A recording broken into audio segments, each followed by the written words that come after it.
नमस्कार। आज का सवाल एकदम सीधा सा लगता है पर है बड़ा गहरा। तजुर्बे की कमी, अनुभवहीनता, ये अक्सर नाकामयाबी की वजह क्यों बन जाती है? हाँ, ये सवाल बहुत आम है। हमारे पास ना एक लेख है जिसका शीर्षक है अनुभवहीनता, असफलता का मूल कारण। तो आज इसी के जरिए हम समझने की कोशिश करेंगे कि ये मतलब अनुभव की कमी असल में काम कैसे करती है, क्यों ये सफलता के रास्ते में एक रुकावट बन जाती है। हाँ, और ये समझना जरूरी है कि ये सिर्फ जानकारी या कुछ स्किल्स की कमी का मामला नहीं है। अच्छा। हाँ, ये लेख इशारा करता है कि अनुभवहीनता का असर कहीं ज्यादा गहरा होता है, खासकर हमारे सोचने के तरीके पर, हमारे फैसले लेने की प्रक्रिया पर। बिल्कुल। जैसे लेख में एक बात आई है कि अनुभवहीन लोग ना वो अक्सर ओवर कॉन्फिडेंस का शिकार हो जाते हैं। हाँ, ये बहुत होता है। उन्हें लगता है कि भाई जितना वो जानते हैं वो काफी है, और इसी चक्कर में वो जो संभावित जोखिम है उन्हें नजरअंदाज कर देते हैं। ये कुछ वो डनिंग क्रूगर इफेक्ट जैसा है क्या? शायद लेख में जिक्र हो इसका। सीधे तौर पर नाम शायद ना लिया हो, पर हाँ, बात उसी दिशा में है। देखिए, लेख समझाता है कि अनुभव की कमी से क्या होता है। पैटर्न पहचानने की क्षमता कम हो जाती है। पैटर्न पहचानने की? अच्छा। हाँ, जो अनुभवी व्यक्ति होता है ना, वो स्थितियों में वो छोटे छोटे सूक्ष्म संकेत पकड़ लेता है। पर जो अनुभवहीन है उससे ये चीजें छूट जाती है। तो फिर नतीजा गलत अनुमान, और फिर जाहिर है गलत दिशा में उठाए गए कदम।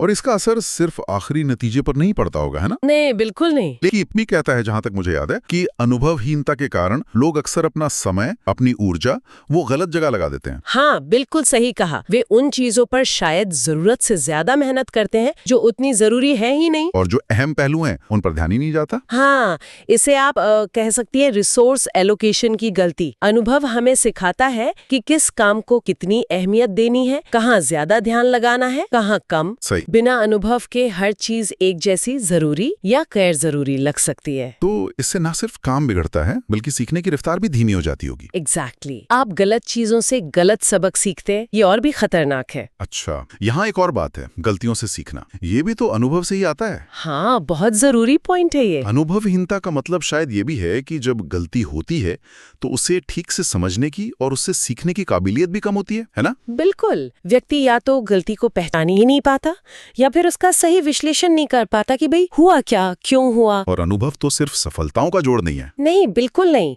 ये असफलताओं से मिले सबक का भी नतीजा है। लेख इस बात पर जोर देता है कि अनुभव हमें न सिर्फ ये बताता है कि क्या करना है, बल्कि ये भी कि क्या नहीं करना है और क्यों नहीं करना है। ये क्यों समझना बहुत बहुत जरूरी है, और ये समझ अनुभव के साथ ही आती है। और जब ये समझ नहीं होती तब आत्मविश्वास डगमगाता है, दिशाहीनता महसूस होती है, ऐसा लगता है सारी मेहनत बेकार जा रही है। तो अगर हम सान निकालें तो ये लेख अनुभवहीनता को सिर्फ जानकारी की कमी के तौर पर नहीं देख रहा। नहीं, ये इसे एक ऐसी स्थिति मान रहा है जहां सोचने का तरीका, फैसले लेने की क्षमता, जोखिम का अंदाजा लगाना, गलतियों से सीखना, ये सब कुछ प्रभावित होता है। ये तो मतलब एक बहुआयामी समस्या है। सही कहा। ये सिर्फ सतह पर दिखने वाली कमी नहीं है, ये एक बुनियादी कमजोरी है जो सफलता की नींव को ही आप कह सकती हैं हिला सकती है।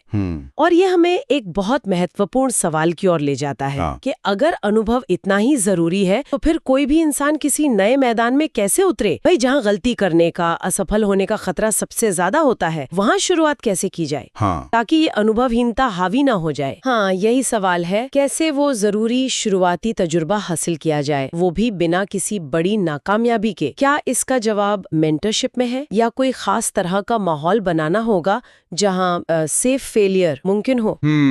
सोचने वाली बात है। बिल्कुल। ये लेख हमें इसी सवाल पर सोचने के लिए छोड़ देता है।